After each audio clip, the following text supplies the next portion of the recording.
آدمی پیسے سے زیادہ عزت کا طلبگار ہوتا، عزت نفس ہر ایک کو محبوب۔ ایک آپ کو اپنے گھر کا واقعہ سناتا، جب یہ ٹریکٹر کا دور نہیں تھا، 59 میں ہمارے والد صاحب سب سے پہلے ٹریکٹر لے کر آئے تھے اس پورے ہمارے علاقے میں۔ اس سے پہلے بیل ہوتے تھے۔ عزت نفس میں یاد آیا کہ عزت نفس مال سے بھی زیادہ محبوب ہوتی۔ ایک ہمارے بیل نے چارہ کھانا چھوڑ، ٹھیک ٹھاک بیل، تو ہمارے والد صاحب نے ڈاکٹر بلوایا، اس نے وہ ٹیکا ویکا لگایا، لیکن اس نے پھر بھی نہیں کھایا۔ تو ایک ہماری برادری کا دیسی حکیم تھا، اس کے پاس اس زمانے میں راستے ہوتے نہیں تھے، تو والد صاحب نے گھوڑے پر نوکر کو بھیجا جو اس کو اٹھا کے لایا۔ اس نے بیل کو دیکھا، کہنے لگا میاں صاحب اس کو پٹھے کون ڈالتا ہے؟ چارہ۔ کہا جی یہ ہے ہمارا کسائی، دتو کسائی، اللہ دیتا نام تھا، دتو کہتے، دتو کسائی، اور اس کو بیل کے آگے بٹھایا اور جوتا اتارا اور 5 7 جوتے اس کے سر میں مارے۔ پھر کہنے لگا اب چارہ ڈالا۔ جب چارہ ڈالا تو بیل کھانے لگا۔ یہ میرے گھر کا واقعہ ہے، کوئی سنایا نہیں؟ تو میرے والد صاحب حیران ہو کر کہنے لگے ایک جو ہے، کہا جی میں نے اس کو چیک کر لیا تھا، اس کو کچھ نہیں تھا، یہ آپ کے نوکر نے اس کو کہیں کوئی ڈنڈا سوٹا مارا ہے، تو وہ غصہ کر گیا تھا کہ میں اس سے کیسے بدلا لوں، تو اس نے غصے میں کھانا چھوڑ دیا کہ میری عزت کو اس نے خراب کیا۔ اب اس کی آنکھوں کے سامنے 2 4 جوتے میں نے مارے تو وہ خوش ہو گیا، بالکل کھائے۔ عزت کی طلب کوئی ناجائز نہیں ہے، یہ انسانی ضرورت، مال کی طلب ناجائز نہیں ہے، انسانی ضرورت۔ ہاں اس کے حدود ہیں، اس کے اندر تو ضرورت ہے، اس کے باہر پھر کوئی کہیں تکبر بن جاتا ہے، کہیں ظلم بن جاتا ہے، کہیں زیادتی ہے، حدود کے اندر۔ ایک حدیث سنا دیتا ہوں، اس مسلمان کو عزت دینا کتنا ضروری ہے۔ میرے نبی نے فرمایا 1 روپیہ سود کھانا 36 دفعہ زنا کرنے کے برابر۔ 1 روپیہ یعنی 1 پاؤنڈ سود کھانا 36 دفعہ زنا کرنے کے برابر تھا۔ اس کے بعد آپ نے فرمایا اور تمہیں بتاؤں سب سے بڑا سود کیا ہے؟ جب 1 پاؤنڈ کا سود 36 دفعہ زنا کے برابر ہے تو آپ نے فرمایا تمہیں بتاؤں سب سے بڑا سود کیا ہے؟ الاستطالۃ فی عرض المسلم، مسلمان کو بعزت کرنا سب سے بڑا سود۔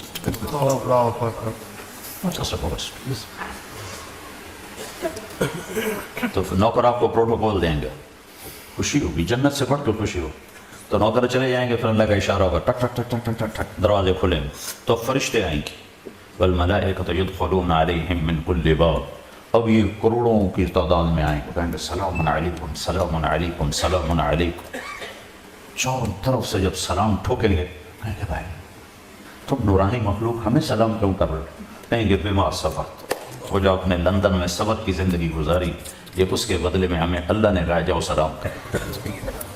غفلت کے دیس میں آپ نے بیدار ہو کے زندگی گزاری، اندھیر نگری میں آپ نے اللہ کو سامنے رکھ کے زندگی گزاری، جب چاروں طرف شراب اور زنا عام تھا آپ نے اللہ سے ڈر کے زندگی گزاری۔ سلام سلام سلام، تو فرشتوں پہ سلام ان کو ہوا میں اڑا دے گا۔ یہ میں پہلے دوبارہ کہہ رہا ہوں کہ عزت نفس، عزت کی طلب بہت بڑی طلب ہوتی ہے، مال سے بھی زیادہ، ڈگریوں سے بھی۔ تو فرشتوں کا سلام انہیں ہوا میں اڑا، فرشتے ابھی وہ اس سلام کا مزہ لے رہے ہوں گے کہ فرشتوں نے سلام۔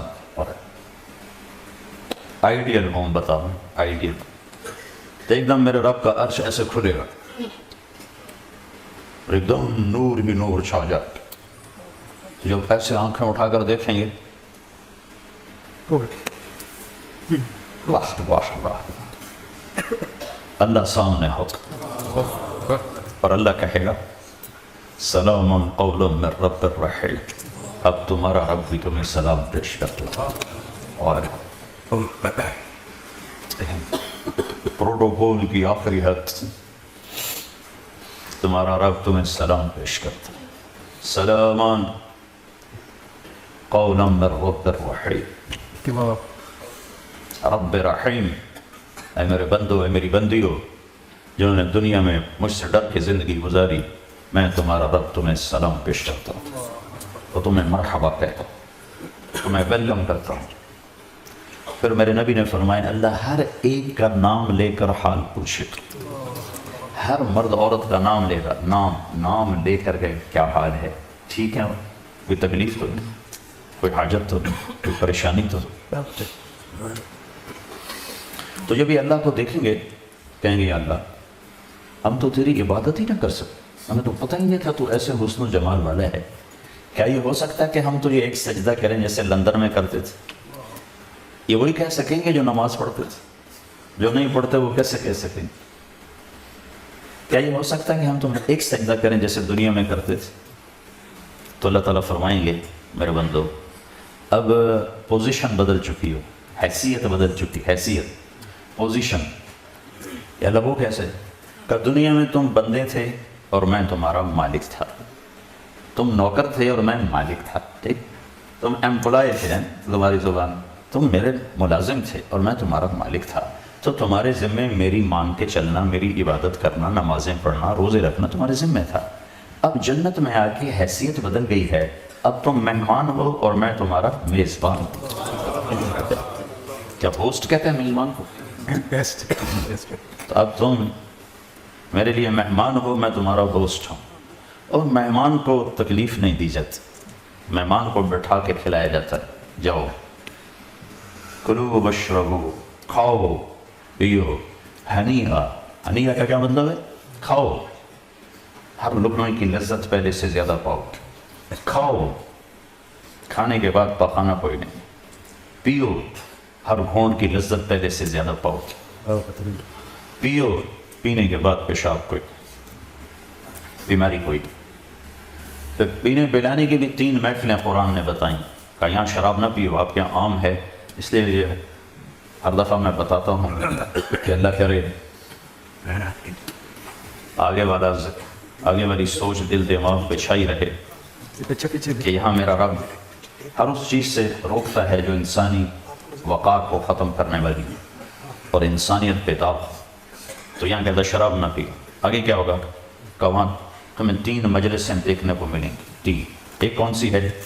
ان الابرار یشربون من کاس کان مزاجها کافورا، وہاں دیکھو گے نیک بندے بندیاں خود اپنے ہاتھوں سے ڈال کے پی رہے ہوں گے۔